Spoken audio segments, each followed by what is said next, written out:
students. Today I am going to talk to you about the Chola administration. The nature of the Chola state has been analyzed in a variety of ways with several new interpretations leading to interesting debates. Eminent historian Ramila Thapar has pointed out that such debates enable us to regard or to interpret the Chola period as another phase of classical period should one prefer to choose that label.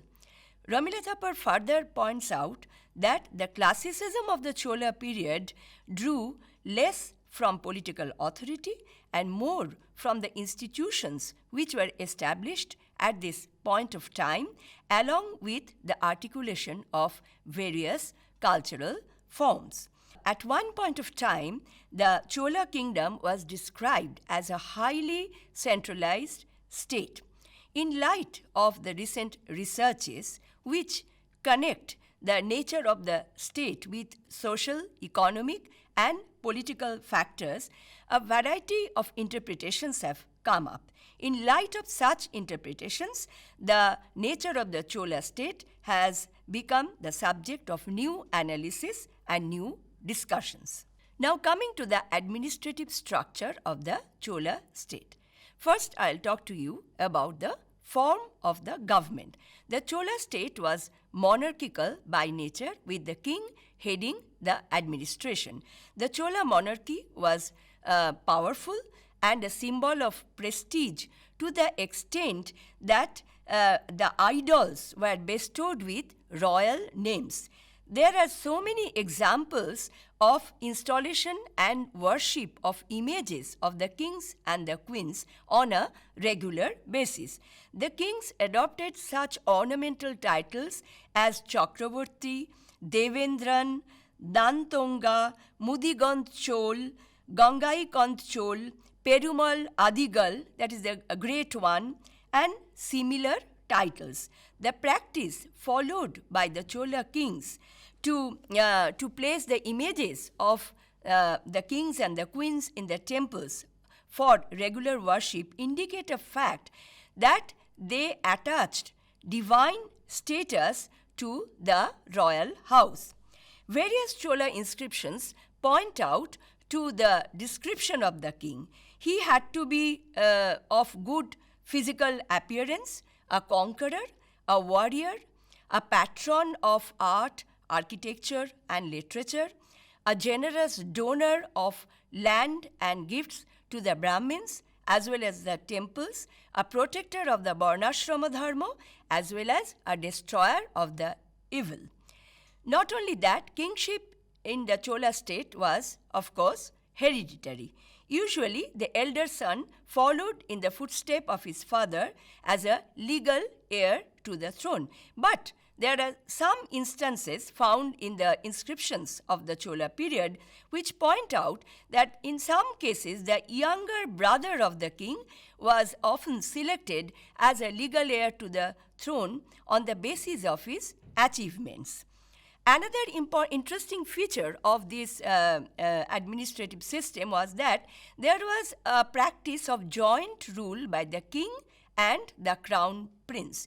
Usually, the elder son assisted, as the crown prince assisted his father in this joint venture, or in some cases, the younger brother of the king also worked in this capacity.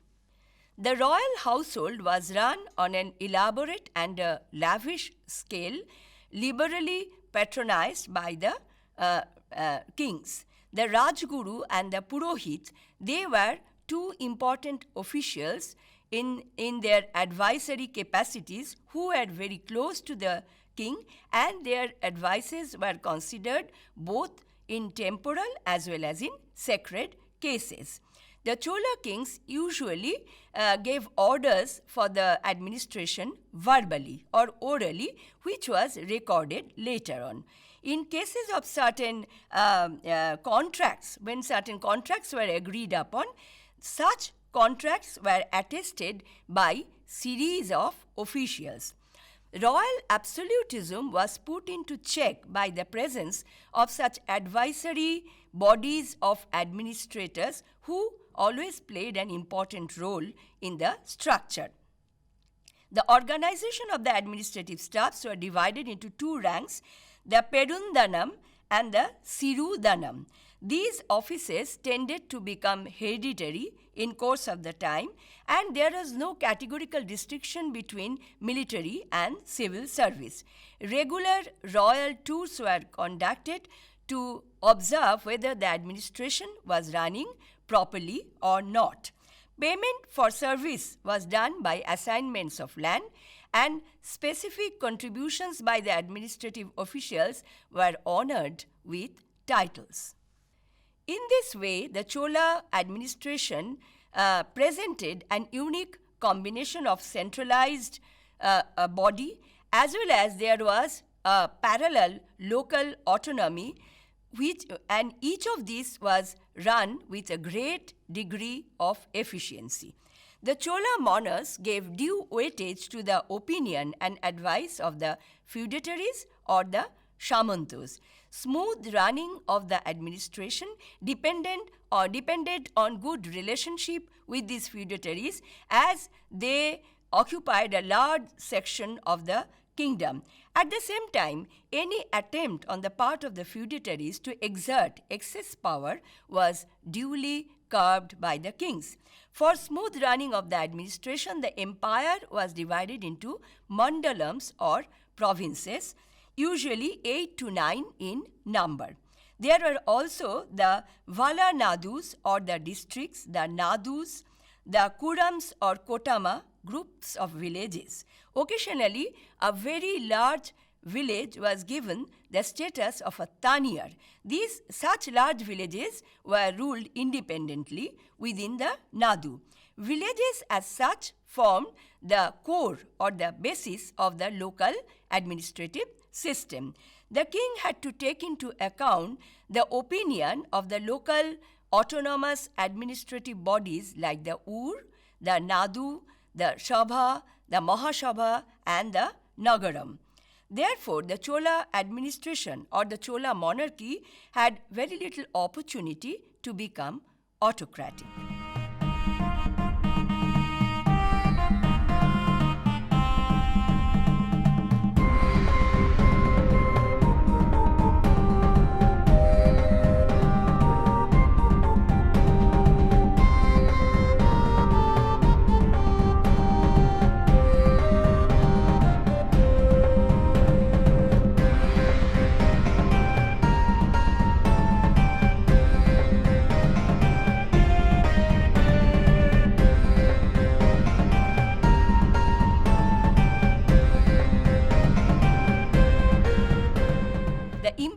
Functionaries associated with the royal court were the king's advisors and the priests. A large number of terms used for the offices and the officials, which are found in the Chola inscriptions of the contemporary period, point out to the fact that these number of officials or the offices were much more than what were found in the cases of the Pallavas, the Pandyas, or the Cheras. Particularly since the time of Rajaraja I, that is, so to say, from CE 985 to 1016 CE, these administrative body expanded to a large extent. However, after the reign of Kulothunga the first, CE 1070 to 1122 CE, there was a decline in the number of such references, indicating a reversal in the situation. The titles of the individuals associated with the administrative office included Arayan, an honorific for important people. Some functionaries connected with the court had titles like the Udayan, Velan, Muvenda Velan, and all these officials were landowners. They had direct connections with the landed estates. Officials at the Nadu, that is at the locality level, included Nadu Vagai, Nadu Kakani Nayakam, Nadu Kuru, and Kottam Vagai. However, the exact function of these officials at the local level are not very clarified in the inscriptions or any other sources, and it can be assumed that their duties were often overlapping. There are indications of hereditary element in official appointment. Now coming to the expenditure of this administrative system, main items of government expenditure was the royal court and the king's own household.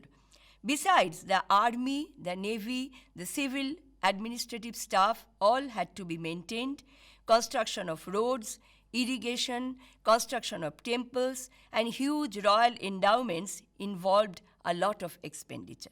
Now, where from the money or the funds were coming for this expenditure? These funds were coming from different sources of income, and the main source of income was from agriculture. Revenue was mainly collected from land tax, which was fixed at 1/3 of the produce. The amount was determined after periodic survey, and revenue was collected both in cash and in kind. Land taxes were structured according to the fertility of the land as well as based on the selection of the crops. The entire village was responsible for the payment of the taxes to the royal house. Taxes were strictly collected at several times, particularly if the central control was a bit weak at such point of time. Again, there are also instances of remission of taxes and tolls which can be found during the reign of Kulothunga I, who abolished all tolls as per as the contemporary records. The large Rand Revenue Department maintained accounts.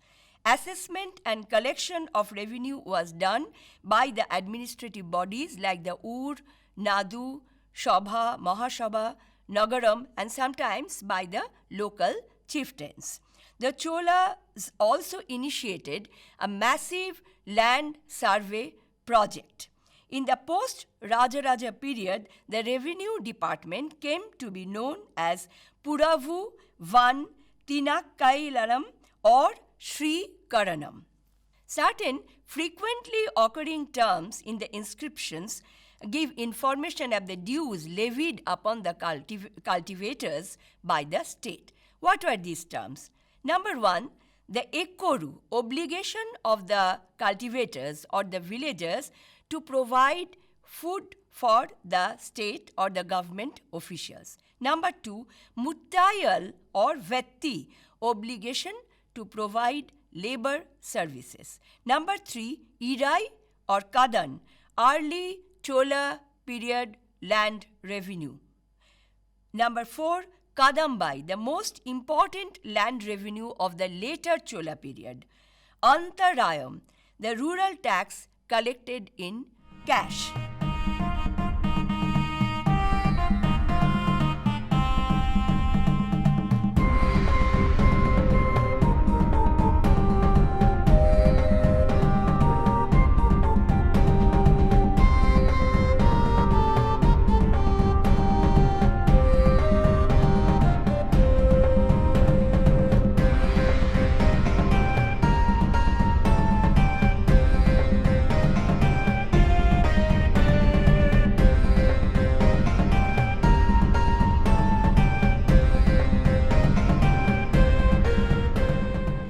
Sources of income included customs and toll duties, taxes levied on profession, mines, forest, salt, the fines, ceremonial dues, and the spoils of war. Forced labor was also in practice. Perhaps it would not be out of place to mention here that the Chola state also gathered huge wealth from commercial transactions because commerce was thriving at this point of time. Justice. Now coming to the system of justice, scholars like Nilkantha Shastri suggested the existence of a central or a royal court of justice which was known as the Dharmashana. This reflected the idea that the king happened to be the highest court of appeal. However, the day-to-day administration of justice was carried on by the several local bodies. The Sabha played an important part in this aspect. Evidence consisted of usage, documents, witnesses, ordeal being practiced when no evidence was available. Titles to properties were sometimes provided by self-immolation. Offenders were punished with fines, imprisonment, as well as corporal punishments. Cases of treason were severely punished by the Chola monarch. Coming to the army, the frequent military expeditions of this period suggest an effective army organization, though very detailed information are not available on this point. Personal bodyguards attached to the kings as well as to the chieftains were connected to the lords by the bondings of loyalty. A hereditary condition played an important part in the selection of such bodyguards, and they were paid by the assignments of lands. There was a standing army in the Chola Empire recruited by the state and maintained by the state on a regular basis. Army was usually led by the kings and the princes. It had three contingents: the elephants, the cavalry, and the infantry. It was called the Munurukai Mahasenai, or the big army with three limbs. Chola inscriptions refer to at least 70 regiments named after the rulers. The Senapati and the Dandonayakam were the important military officials. Several military contingents are mentioned in the Chola inscriptions. Periodical levies of troops from the chieftains supplemented the standing army as and when required. The Chola navy was also very powerful. Expeditions to Sri Lanka and Sri Vijaya are examples of the strength of the Chola navy. However, there is no specific information as to how the naval forces were recruited or whether they were recruited separately on a regular basis. Now, I'll talk to you about the village administration, which was one of the pillars of the Chola administrative system. An interesting feature of South India during the early medieval period was the autonomy given to the local institutions within the administrative structure. The village, as I have already mentioned, was the core administrative unit or the basis of the administrative unit during this period. The villagers managed and supervised the village institutions with efficiency and commitment. The higher officials of the Chola administration acted more or less as observers and advisors and did not interfere with the day-to-day affairs of the local level. Only in exceptional cases, the higher-ups participated actively. Village administration also remained unaffected by the changes at the upper level, resulting in a general continuity of the cultural process, an important feature of the Tamil region. Basic unit of the rural society was the Ur, which referred to the villages as well as the village assembly. This Ur was a non-Brahmodeya village which was also known by the name of Vellan Vagai village. The members of the Ur usually were the tax-paying landowning class. Although the number of the members are not exactly known, but they were less than 10. The Ur also dealt with various matters concerning the land like sale deeds, gifts, as well as tax exemption. Sabha was the Brahmana assembly within the Brahmodeya village. Membership of the Sabha depended on family background, property qualification, education, as well as conduct. The administrative duty of the Sabha was to manage the landed property, including the property associated with the temples. It collected revenue, maintained accounts, and also supervised the religious activities of the temples on a regular basis. Violation of the Sabha's decision was treated as a serious offense and it was punished by social ostracism. There were close links between the Brahmana Sabhas and the Chola royal court. Two Tanjavur inscriptions indicate that Rajaraja I issued orders to the Sabhas of the Chola Mandalam to perform various types of duties in the Brihadeshwara temple. Important Brahmadeyas in the Chola Empire had Taniyur status, the Taniyur status that I already referred to. These were very villages of a larger size, and they enjoyed an independent status within the Nadu where they were located. Agrahars were found commonly in the trade centers, since such centers mainly focused on mercantile interests. Recent scholarship suggests that the Nadu, that is at the locality level, consisting of several rural as well as urban centers, gradually became more important than the simple villages. The term Nadu also refers to the assembly as well as the locality. Nadus were usually named after the villages. There is no clear-cut identification of the exact number of the Nadus. However, according to the research work done by Y. Subbarayalu, there were 140 Nadus in the Chola Mandalam, in the exact Chola Mandalam area, and 65 in the areas to the north of it. After the 9th century, the number of the Nadus started increasing. Again, the size of the Nadus varied, and this indicates that they were not created artificially by the state machinery. Members of the Nadu assembly were known by the name of Nattars. They are mentioned separately in the royal inscriptions. The Nadu was the basic unit of revenue, as you already know, and the Nattars played an important role for collecting the revenues, for land assessment. They also were in charge of the irrigation works, and they played an important role in sending the revenues to the Nadu level officials of the kings. They donated land to the temples, as well as they received gifts and donations from other citizens. While initially the Nadu assembly was composed of the landowning class, from the 12th and the 13th century onwards, landowning merchants as well as the artisans were included within the Nadu assembly. Now I'll come to the nature of the state, nature of the Chola state, which involves a lot of debate.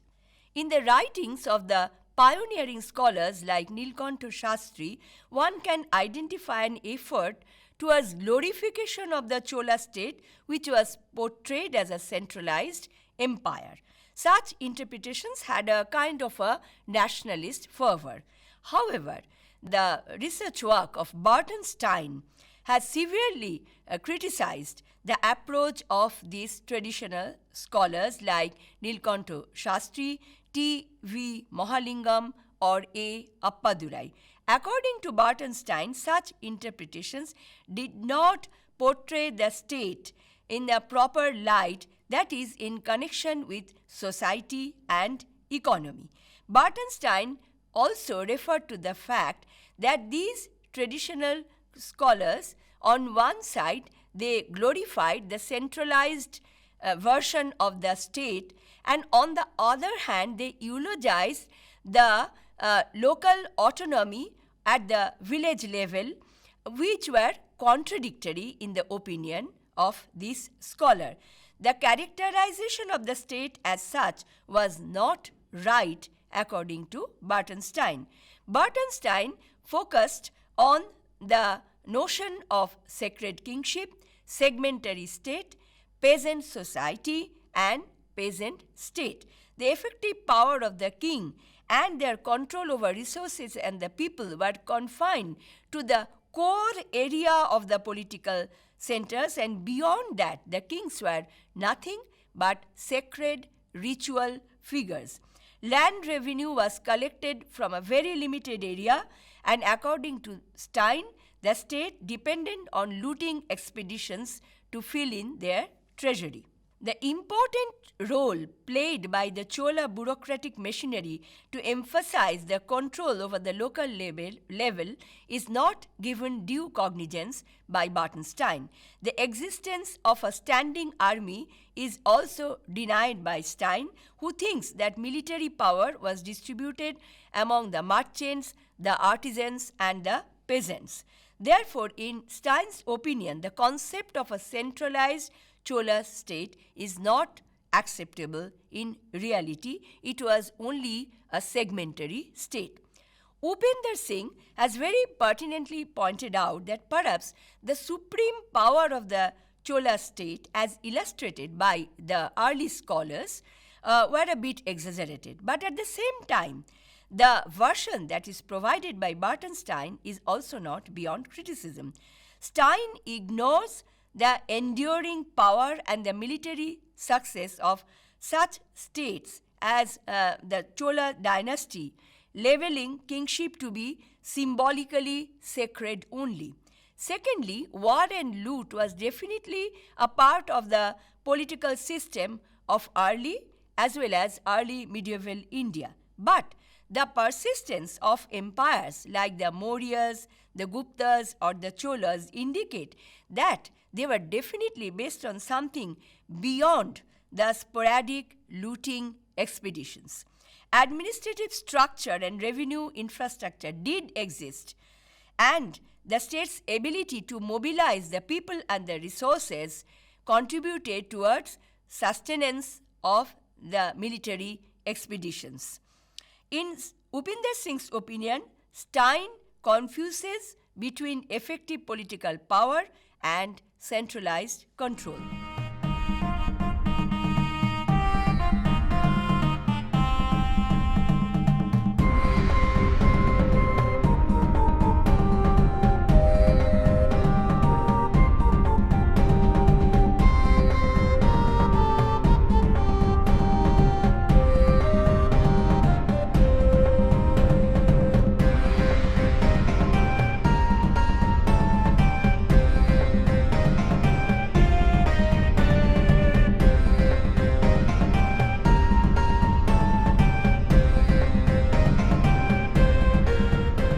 Noboru Karashima points out to an interesting aspect of the Chola administration to counter Bartenstein's argument. Karashima refers to the practice of construction of temples by the Chola monarchs.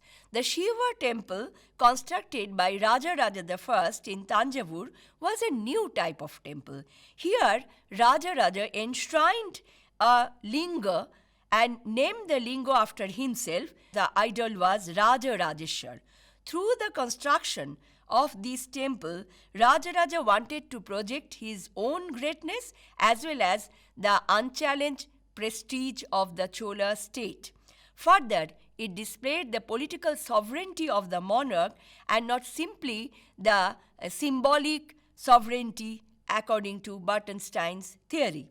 Rajaraja granted to the temple the state revenue collected from 40 villages within the Chola Mandalam, that is the core area of the state, and 16 villages which were in the conquered areas, that is in southern Karnataka and Sri Lanka.